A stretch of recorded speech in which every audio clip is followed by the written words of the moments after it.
नमस्कार मित्रांनो, कसे आहात तुम्ही? मजेत ना? आजच्या व्हिडिओमध्ये तुमच्या सर्वांचं स्वागत आहे। या व्हिडिओमध्ये आमचा दिवस कसा जातो, आज दिवसभरामध्ये आम्ही काय काय केलं ते तुम्हाला सगळं काही पाहता येईल।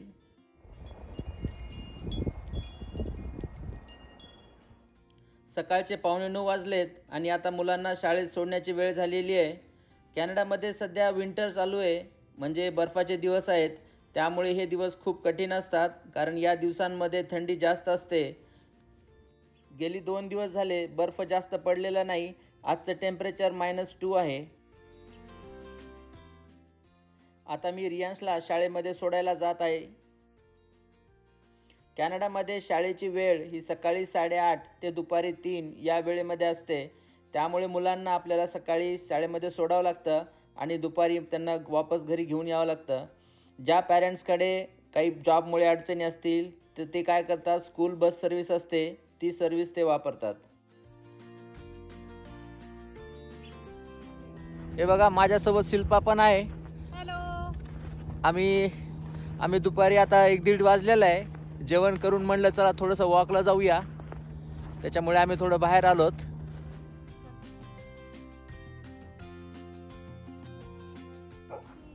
हॅलो।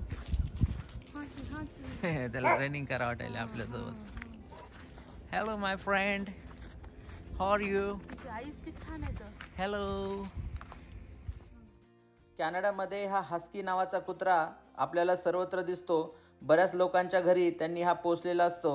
याचं मेन कारण म्हणजे काय की थंड वातावरणामध्ये या हस्कीला काही जास्त अडचण होत नाही।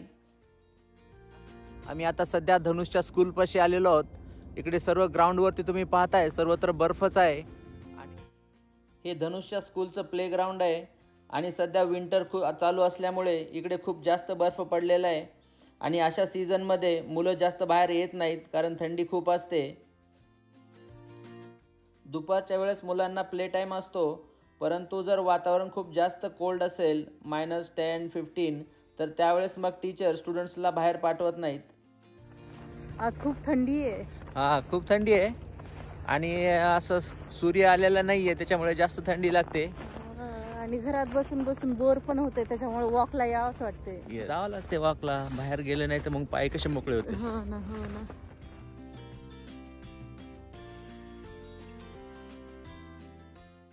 हे जे तुम्हाला समोर ऑरेंज कलरमध्ये कन्स्ट्रक्शन दिसत आहे, त्या ठिकाणी खूप मोठी अपार्टमेंट बिल्डिंग बनत आहे, ज्यामध्ये लोकांना राहण्यासाठी सुविधा होणार आहे। तर इथे जवळपास 250 युनिट तयार होत आहेत। तर या बिल्डिंगला तयार व्हायला साधारण 1 ते 2 वर्ष लागतील। आणि अशा कोल्ड वातावरणामध्ये सुद्धा जे कन्स्ट्रक्शन वर्कर आहेत त्यांना काम करावं लागतं।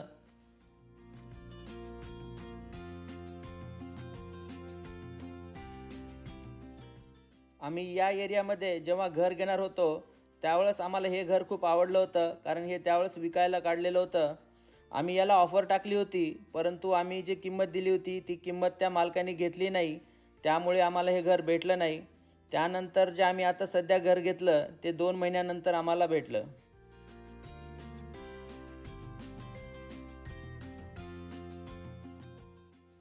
कोविडच्या नंतर कॅनडामध्ये घरांच्या किमतीमध्ये खूप वाढ झाली।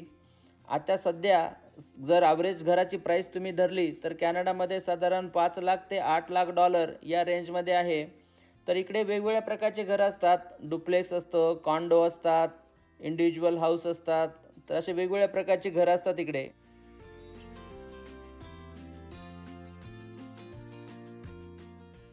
घरांच्या किमती इतक्या जास्त होण्याचं मेन कारण म्हणजे काय की डिमांड खूप जास्त वाढलं। कॅनडामध्ये घरं घेणाऱ्या लोकांची संख्या खूप जास्त वाढली आणि त्याचं प्रोडक्शन खूप कमी आहे, त्याच्यामुळे घरांच्या प्राईस खूप जास्त झालेले आहेत सध्या। कॅनडामध्ये घरं ही अशी कौलारू आकाराची बनलेली असतात। त्यांचा जो छत असतो त्याला असा स्लोप दिलेला असतो, जसं आपल्या कोकणामध्ये घरं असतात कौलारू त्या प्रकारे। त्याचं मेन कारण म्हणजे काय की जेव्हा बर्फ पडतो तर बर्फ पडल्यानंतर जर इथे आपण फ्लॅट रूफ बनवले, जसं आपण इंडियामध्ये आपली छतं अशी फ्लॅट असतात, त्याच्यावरती आपण जाऊ शकतो, वर काही ॲक्टिव्हिटीज करू शकतो, तशा प्रकारचे जर छत आपण इथे बनवलं तर मग जो पडलेला बर्फ आहे तो छतावरती साठून बसेल आणि मग त्याचं घराला खूप जास्त ओझं होईल। त्यामुळे त्या प्रकारचे छत इथे बनवता येत नाहीत। इकडे घरांच्या समोर लोकांना चालण्यासाठी असा साईडवॉक असतो आणि त्यानंतर घराच्या समोर एक 15-20 फुटाची जागा सोडलेली असते, जिथे आपण आपली कार पार्क करू शकतो.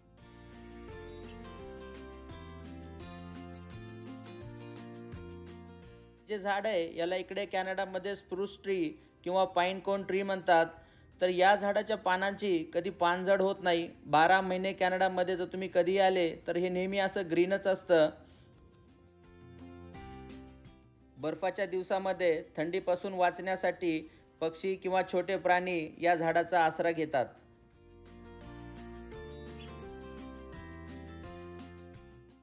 तर मित्रांनो, आता चालत चालत तुमच्याशी मला एका अतिशय महत्त्वाच्या विषयावर चर्चा करायची आहे.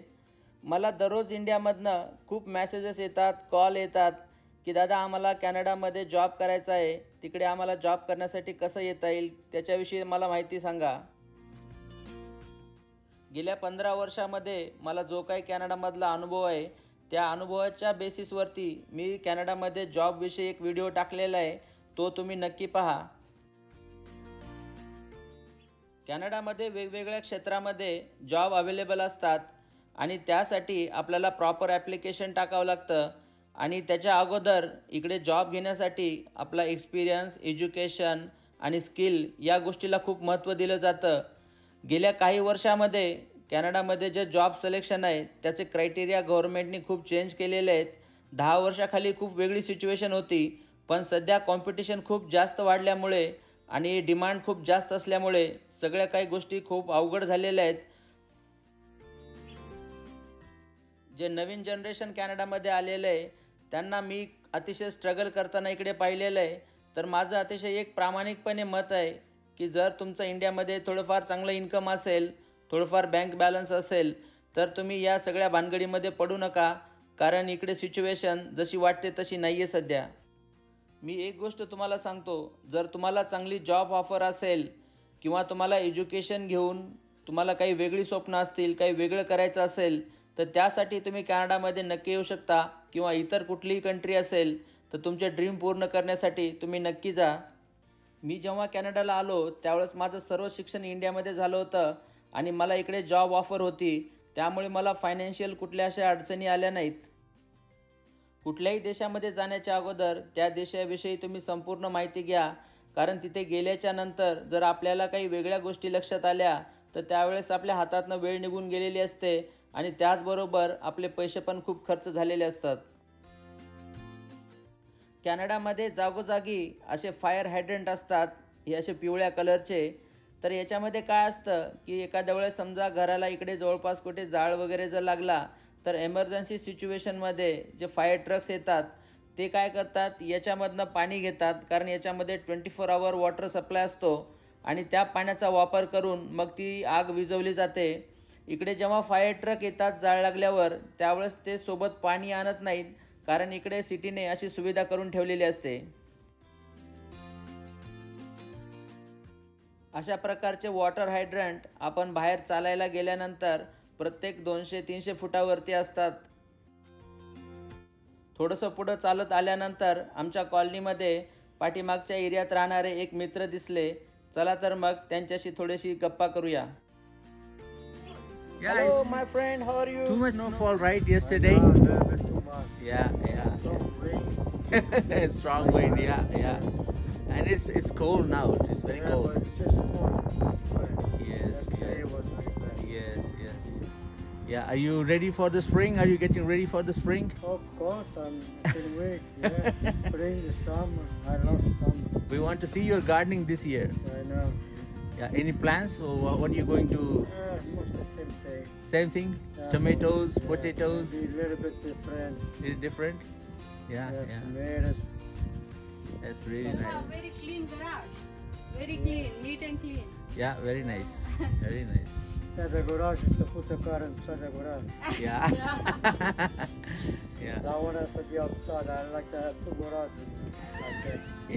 Yes. We're just walking around and we Yeah. saw you, so it's okay. Let's say hello to you. Yeah. So, Okay, Tony. Okay, Take care. take it Yeah. easy, you Yes. too. See you again. Yeah, you too. Have a nice day. You too. Bye. See you later. तर मित्रांनो, हे आपले पोर्तुगीज friend होते, त्यांचं नाव Tony. एक दुःखद घटना घडली त्यांच्या आयुष्यामध्ये. 25 वर्षाचा मुलगा त्यांचा असं ब्रेनमध्ये काहीतरी प्रॉब्लेम झाल्यामुळे वारला. त्यानंतर आता ते असे एकटेच राहतात त्यांच्या पत्नीसोबत.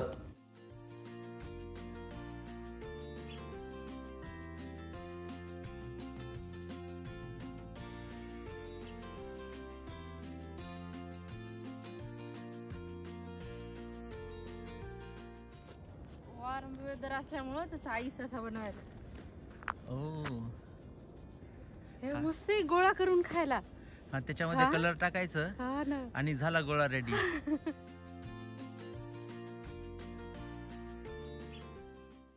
सध्या खूप जास्त थंडी असल्यामुळे सर्व झाडांची पानझड झालेली आहे. आणि हे जे झाडावरती तुम्हाला असे काळे काळे जे स्पॉट दिसत आहेत ते आहेत पक्ष्यांचे घरटे. तर जेव्हा चांगले दिवस असतात त्यावेळेस तिथे पक्षी आपले पिल्ले देतात. बघा थंडी. बापरे, हात एकदम लाल झाले तुझे. हा. तर असं असतं इकडे कॅनडामध्ये, जर आपण ग्लव्स घालून बाहेर आलो नाही तर रक्त मग दिसायले. एकदम हात असे एकदम फ्रीज होऊन जातात. त्याच्यामुळे बाहेर जात्या वेळेस प्रॉपर ड्रेस, टोपी आणि ग्लव्स घालणं खूप गरजेचं आहे. विसरले शिल्पाने आणायचे. आज घाईघाईमध्ये ग्लव्स आणले नाहीत.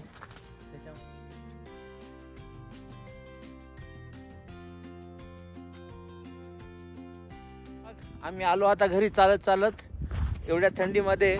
पण जेवण केल्यानंतर एक चक्कर मारली, कारण शिल्पा काय करते, तिला जेवण केलं की थोडंसं बाहेर जावं वाटतं. त्याच्यामुळे आम्ही म्हणलं चला एक चक्कर मारून येऊया. दुपारची वेळ झाली आहे, 2 वाजलेत आणि मुलं आता 3 वाजता स्कूलमधून येतील.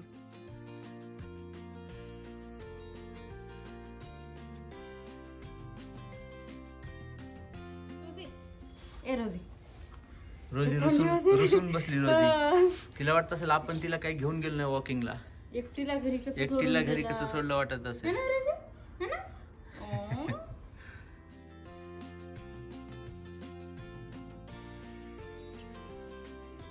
सर्कस चालू करा, स्टार्ट. थोडस एंटरटेनमेंट करा आपल्या सबस्क्रायबरला. हा चला, उलटी उलटी टाका.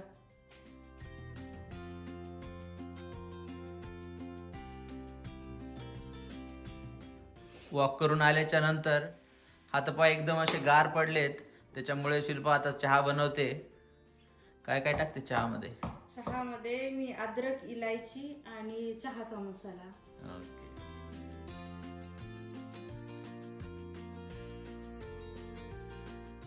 आता थोड्या वेळानंतर मग मुलांना मला स्कूलमधनं घेऊन यावं लागेल. 3 वाजता मुलांचं स्कूल संपतं. या मग तुम्ही पण चहा प्यायला.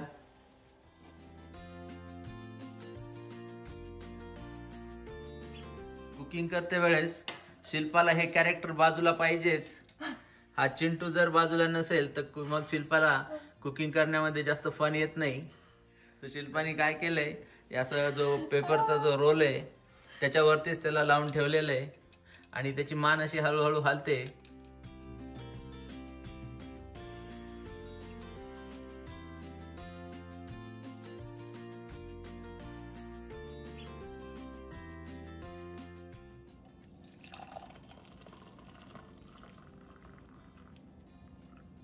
हे तुमच्यासाठी, हे माझ्यासाठी.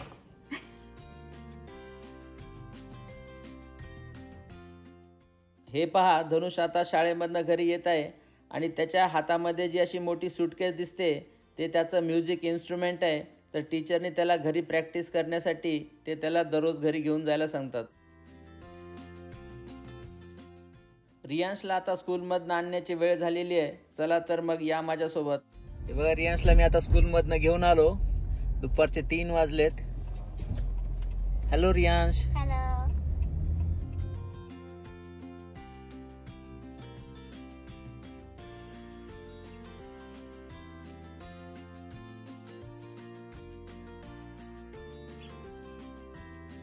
हे पहा, रियांश आता स्कूलमधनं आलेला आहे आणि थंडीच्या दिवसामध्ये इकडे लहान मुलांना अंगावरती किती जास्त कपडे घालावे लागतात. तर आता रियांश दाखवेल तुम्हाला. रियांश दाखव काढून बाळा एक एक. ग्लोव्स आहेत. हा, हे ग्लोव्ज आहेत. ओके. बॅग द्या माझं. त्यानंतर नंतर ही आहे ही काय? टोपी. टोपी, हॅट. ओके. त्याच्यानंतर बॅकपॅक काढून द्या मम्मीला. ओके. नंतर जॅकेट. हा त्याच्यानंतर हे असं जॅकेट घालावं लागतं इतकं मोठ्या साईजचं, थंडी वाजू नये म्हणून. शूज काढावे. त्याच्यानंतर Boots असते. हा हे असे बूट्स असतात विंटरचे, ज्याच्यामधनं आतमध्ये स्नो जात नाही किंवा थंडी जात नाही. ओके. त्याच्यानंतर काय बाळा? नंतर स्नो पॅन्ट्स. हा नंतर ही अशी स्नो पॅन्ट असते. तर आपल्याला नॉर्मल पॅन्टच्या वर अशी स्नो पॅन्ट घालावी लागते, कारण ही एकदम जाड असते आणि याच्यामधनं थंडी वाजत नाही आपल्याला.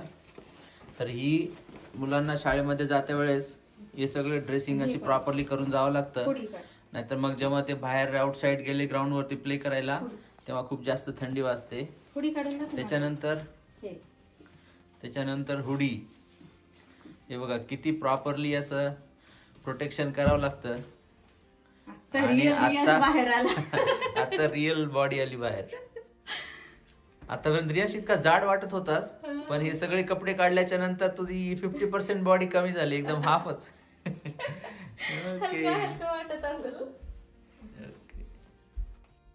त्यानंतर सायंकाळी 5 वाजता रियांसचा स्विमिंग लेसन होता, तर त्याला आम्ही पोहण्याचे क्लासेस लावलेले आहेत, तर त्याच्यासाठी आम्ही त्याला इकडे घेऊन आलो होतो. मित्रांनो, तुम्हाला कॅनडामधली एक खूप इंटरेस्टिंग गोष्ट सांगतो. जेव्हा इकडे विंटर सीझन असतो, बर्फाचे दिवस असतात, त्यावेळेस कॅनडामध्ये डे टाईम खूप कमी असतो, म्हणजे सूर्यप्रकाश हा कमी असतो. सकाळी 9पासनं ते दुपारी 3-4 वाजेपर्यंतच.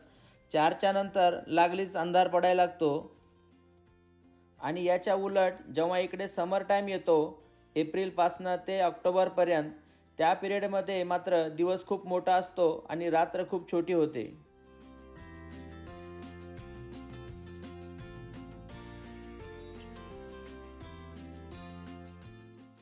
आणखीन 1.5 ते 2 महिने हा बर्फाचा सीझन आहे, तर काही सांगता येत नाही कधी बर्फ पडेल.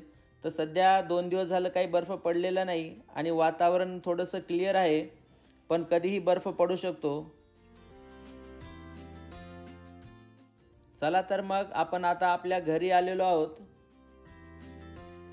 संध्याकाळचे 7 वाजलेत आणि सगळ्यांना पाणीपुरी खायची होती. या मग तुम्ही पण आमच्यासोबत पाणीपुरी खायला. शिल्पाने अशी होममेड पाणीपुरी बनवलेली आहे. आमच्या घरामध्ये आठवड्यातनं 1 वेळेस तरी मुलांना पाणीपुरी करावी लागते, कारण त्यांना पाणीपुरी खूप जास्त आवडते. त्याच्यामुळे आम्ही अशी होममेड पाणीपुरी घरी नेहमीच बनवत असतो.